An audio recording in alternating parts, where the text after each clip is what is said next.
to you just a little bit ago about revving your metabolism. Lisa Lynn back with us now, and she's going to talk to us once we're revved up, how we can firm up from the waist down. And this is obviously the area that most of we ladies are not too pleased with sometimes, and we want to try to work on. Right. Even if we like it, we got to keep it firm. From the chest down, and this was a big email response. I got lots. There's a big problem with our insulin bands.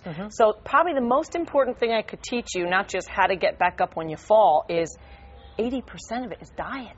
So you can do all of the exercises I'm going to show you all day, but if you don't watch what you're eating, one of my big tricks is to replace at least one meal with a protein shake, because while you're learning how to eat, you're losing at the same time. What's more motivating than that? That's so true. Go to the website, my website, lisalinnfitness.com, or to your website, because there's a Slimmer by Dinner meal plan, and I'll show you exactly what you need to do in addition to the exercise. Yeah, you can go through our website at myfoxboston.com. Yeah, have your breakfast, Kitty. Yeah, thank you very much. Okay, show us a couple of moves, move kiddo. number one we're going to show you is, a lot of people said, I have bad knees, I have bad hips. Okay. Yep. Everything hurts when I exercise. The answer isn't no exercise. You still have to do it. But the best thing I could teach you is stick your butt out when you squat. So a lot of people squat from the knees and lean forward. You see that pressure? I want you to really, you could either take an exercise pole, make believe this is your chair, or better yet, your kitchen sink. Stick your butt out and practice squatting sitting back. That works the glutes. Driving from the heel. That's the most important thing you can do. Sit back, put all the pressure into your heel, into the back, and then use your heel to drive up through the ceiling. To go straight down is the worst thing you could possibly do. You would be surprised, even as a trainer, I could repeat my tips and people just keep making the same mistake. But the thing is, you have these knees one set for your whole life. You really have to protect them. The other move that we're going to do, and you can do that close together. How many of those you need to do, Lisa, would you suggest? I have people do squats like this for a whole minute, up and down, pump squats, a whole minute.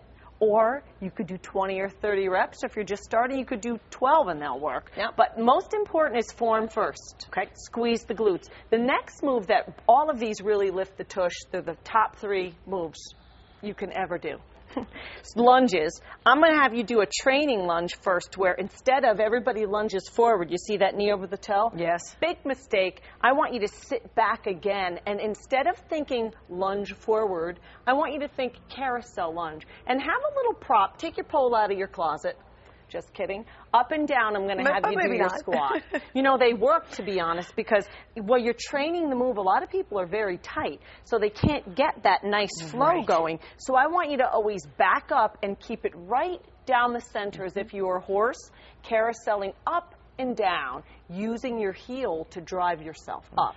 See my toe up off the floor? Yeah, that's a really good visual, but that will nail your buttocks like nothing else ever has. Stay on one leg for 12? Let's say 12 to 15. If you're getting high reps, I really suggest you go back and really analyze your form. Half the time people are fluffing the move and going through the motions. 2-3 sets of 12 to 15 rock. You will feel those every time you train. Terrific. Because we want our butts up nice and high. Yes, we do. There's a third move that is really good called a stiff leg deadlift. Now, I've got my buttocks squeezed together, my heels driven in. You could take 2 dumbbells or a barbell, push it down to the ground. I want you to drag this along your body up to your knee, give the butt another squeeze, and then don't just fall to the ground. Push this down as if it's resistance. You're like, create that. And you create that resistance by pulling and pushing and pulling, instead of, I see people in the gym fluffing the move. You're not going to get bulky doing these moves. In fact, you'll get more out of less. I hate to say this because this sounds a little sexist, but it is. Men have a tendency to, because they think, if I get 75 of these babies in. Over there laughing, going, you should hear my wife in the morning. And you know what? You could do 2 sets of 12 crisp, clean reps for the rest of your life. And if you're always really putting 100% into every rep, you're out of the gym faster with better results. Right. It's all about the form. And it keeps you from being injured.